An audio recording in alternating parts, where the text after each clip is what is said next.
Bonjour camarades et merci à tous d'être là ce matin pour le lancement de la semaine du numérique. Merci donc au pays invité d'honneur, le Ghana. Merci aux pays frères du Mali, du Niger qui sont là aussi pour nous accompagner dans cette révolution de l'intelligence artificielle qui aujourd'hui est en train de dominer le monde.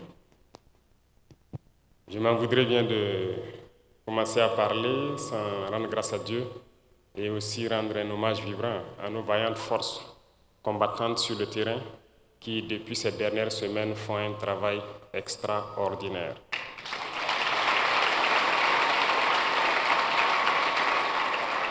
Je le dis parce que je sens de la fierté ces dernières semaines, pendant que l'ennemi croit qu'il est en train de nous faire plier, c'est en ce moment que le moral de nos hommes rebondit. Et ils font un travail exceptionnel ces dernières semaines. Et je tiens à les rendre hommage, à les féliciter. Et je souhaite donc qu'on prenne une minute de silence pour prier pour le repos des âmes de tous ceux qui ont perdu la vie dans ce combat.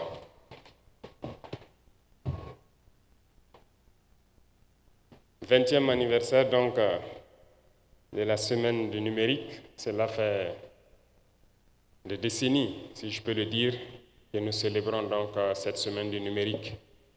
Mais je pense que ce 20e anniversaire doit être l'occasion de marquer aussi une pause, de faire le point de situation, de voir où est-ce que nous en sommes pour pouvoir nous projeter dans le futur.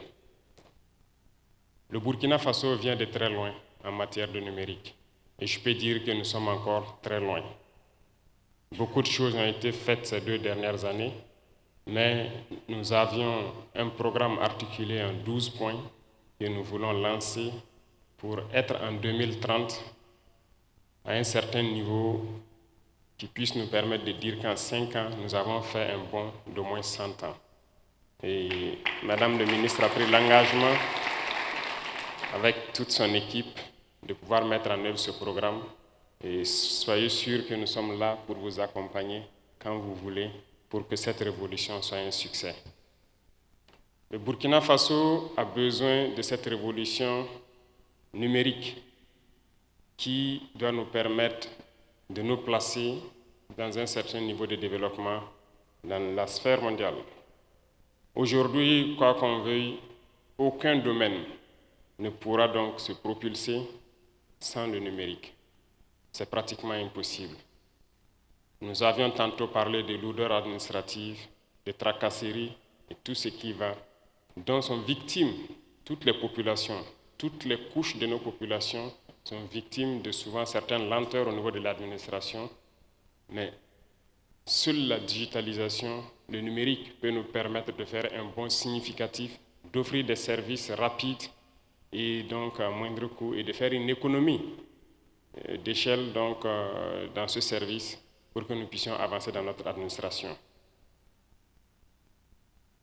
Que ce soit le domaine de la santé, le domaine de l'éducation, de la sécurité, de la défense, tous les domaines ont besoin aujourd'hui du numérique pour pouvoir avancer. Nous parlons donc de pays qui aujourd'hui cherchent à combattre un phénomène qui gangrène l'Afrique tout entière. Je ne dirais pas le Burkina, qui gangrène l'Afrique tout entière, la corruption. Nous ne pouvons pas lutter contre la corruption sans intégrer le volet digital. Si nous voulons effectivement lutter contre la corruption, il va falloir qu'on accepte de digitaliser beaucoup de procédures, qu'on accepte donc le numérique dans tout ce que nous faisons dans l'administration. Et c'est la seule façon de pouvoir lutter contre la corruption. Et notre pays en a besoin.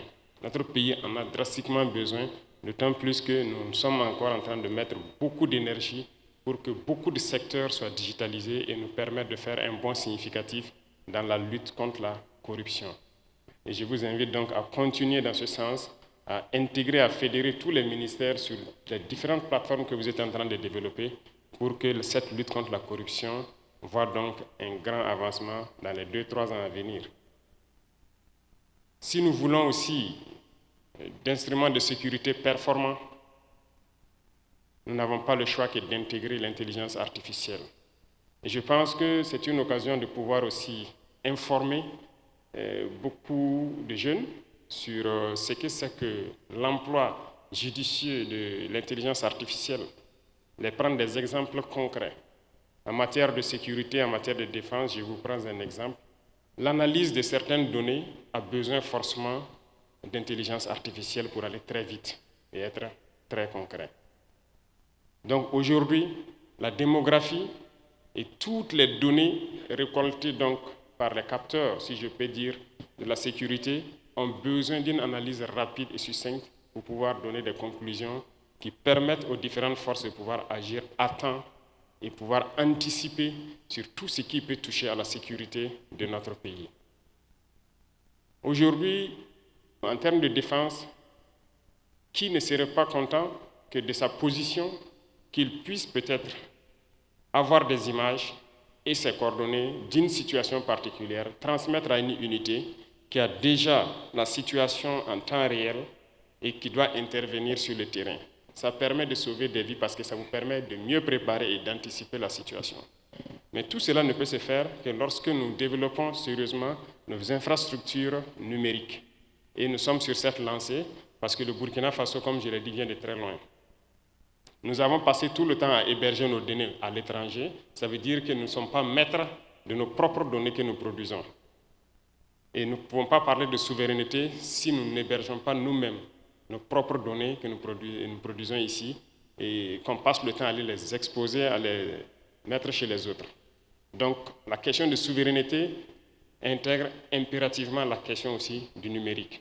Aujourd'hui, nous sommes en train donc d'acquérir des data centers pour pouvoir, au fur et à mesure, héberger toutes nos données que nous produisons ici sur place et aussi les différentes applications que les jeunes sont en train de développer, à qui d'ailleurs je tire mon chapeau, féliciter toutes les équipes qui participent à ce combat avec nous, parce que le Burkina Faso, rien qu'hier, importait les applications élémentaires dans notre administration.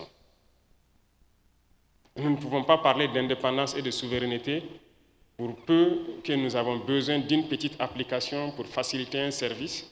Il faut aller le payer chez ceux-là qui sont en train de nous combattre. Nos données et toutes nos actions, tous nos mouvements sont donc connus et su de tous. Aujourd'hui, nous sommes en train de développer beaucoup d'applications dans beaucoup de ministères pour pouvoir aller très vite. Quand je prends rien que le ministère de la Justice, avant il fallait quitter très loin dans son village pour trouver une ville et pouvoir faire donc son certificat de nationalité par exemple ou un casier judiciaire. Mais aujourd'hui, à travers donc la digitalisation, nos ingénieurs ont créé des applications qui permettent à tout citoyen, à partir de sa position, de pouvoir donc avoir accès à ces services-là. Ça lui fait gagner en temps, en énergie, et il n'a plus besoin de dépenser en carburant pour pouvoir se rendre avec tous les risques de la route dans une zone quelconque pour pouvoir se procurer ces documents. Ce sont des exemples concrets que nous pouvons prendre et qui nous permettent de dire que nous avons besoin d'avancer dans le numérique et pouvoir soulager nos populations et lutter efficacement contre la corruption. Ceci dit, on pourra se poser la question, comment est-ce que le Burkinabé lambda va faire pour pouvoir avoir accès à ces services, puisque tout le monde n'est pas forcément au même niveau en termes d'utilisation des téléphones ou d'ordinateurs. Mais j'ai instruit le ministère qui a déjà réfléchi à une solution qui, normalement, doit commencer à être implémentée dans quelques semaines. Nous voulons construire dans toutes les provinces et plus tard dans tous les départements des maisons des citoyens. Ce sont des maisons où des jeunes donc pourront être là, accompagnés avec tout le package numérique du Burkina Faso. Lorsqu'un citoyen a besoin d'un service, il pourra se rendre dans ces maisons des citoyens et pouvoir avoir accès à ces services-là. Donc nous n'avons oublié personne. Tout le monde sera servi et que nous puissions donc être ensemble sur le bateau et que personne ne soit à la traîne. C'est pour dire qu'il y a de vastes chantiers qui sont engagés à travers donc le ministère. Et aujourd'hui, nous recrutons 10-20 fois plus d'ingénieurs dans le domaine donc, du numérique pour pouvoir aller très vite. En plus de tout cela, la formation est essentielle. Nous sommes en train de mettre l'accent sur les différentes écoles qui forment des ingénieurs pour que nous ayons de la matière. Et c'est là que j'interpelle la jeunesse. C'est le moment pour vous de prouver que ce que les autres disent de nous, Noirs, les prouver que tout est faux. Nous avons de l'intelligence, nous avons du cerveau capable de concevoir bien et de concevoir utile pour nos populations. Et donc j'invite tous les jeunes qui seront inscrits donc dans ces différentes écoles, qui partent pour la quête du savoir, d'ingénierie, de continuer à faire les recherches qu'il faut et développer tous les outils informatiques nécessaires dont a besoin notre pays, depuis le paysan jusqu'à l'administration, pour pouvoir donner un coup de pouce à notre quête de développement que nous sommes en train de mener.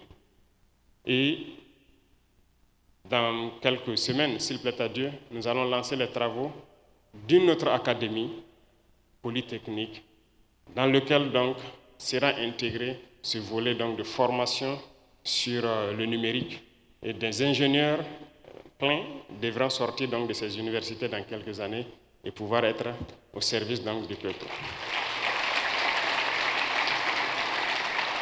Aussi, bien que nous parlons des bienfaits de l'intelligence artificielle, je vous enjoins de commencer la sensibilisation également de la jeunesse sur les méfaits de l'intelligence artificielle.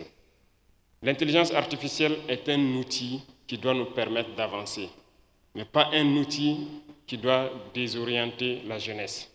Il faut l'employer à bon escient. Et ça, c'est un volet très important. Et je pense que par la sensibilisation, vous pourrez faire beaucoup de choses au sein de la jeunesse pour leur montrer les effets néfastes aussi de l'intelligence artificielle. Nous n'avons pas dit de l'exploiter à d'autres fins. Beaucoup aujourd'hui le font déjà pour escroquer des individus, pour passer pour autres personnes, et ainsi de suite, pour la désinformation et tout ce qui va. Il faut que ces pratiques puissent cesser, mais c'est aussi par la sensibilisation que nous pourrons y arriver. Et je compte sur la jeunesse qu'ils pourront donc tirer le meilleur profit de l'intelligence artificielle pour travailler au profit de la nation. Et quoi qu'on dise, certains domaines, les startups sont en train de germer un peu partout. Et ceux-là aussi doivent passer le message pour faire comprendre aux autres que c'est un domaine où l'homme peut se faire. Voilà, c'est très important. Il faut que les jeunes comprennent que créer des startups, créer des petites entreprises dans le domaine du numérique pour aider et faciliter la vie des citoyens, ça vous permet vous-même aussi de pouvoir vivre dignement au Burkina Faso. Donc j'exhorte tout un chacun à intégrer le volet donc, du numérique. Je vous encourage, vous, ministère, à pouvoir lancer tous les vastes chantiers et notre programme des 12 points, des 12 engagements que vous avez pris sur 2030, que nous puissions atteindre nos objectifs bien avant 2030. Et j'espère que c'est bien possible. Donc j'invite tout un chacun, tous les départements ministériels à fédérer les énergies pour pouvoir faciliter la tâche à ceux-là qui sont censés vous accompagner dans ce développement du numérique à travers l'intelligence artificielle et favoriser donc le développement de notre chère patrie. Merci beaucoup à tous. Je vous souhaite une très bonne semaine du numérique. Et Inch'Allah, on se retrouve la session prochaine avec des innovations majeures, s'il plaît à Dieu, toujours pour le bonheur de nos populations. Merci à tous d'être venus et merci aux pays frères qui sont là. Je vous souhaite très bon séjour au Burkina Faso et que Dieu bénisse notre très chère patrie, la patrie où la mort nous attend. Merci.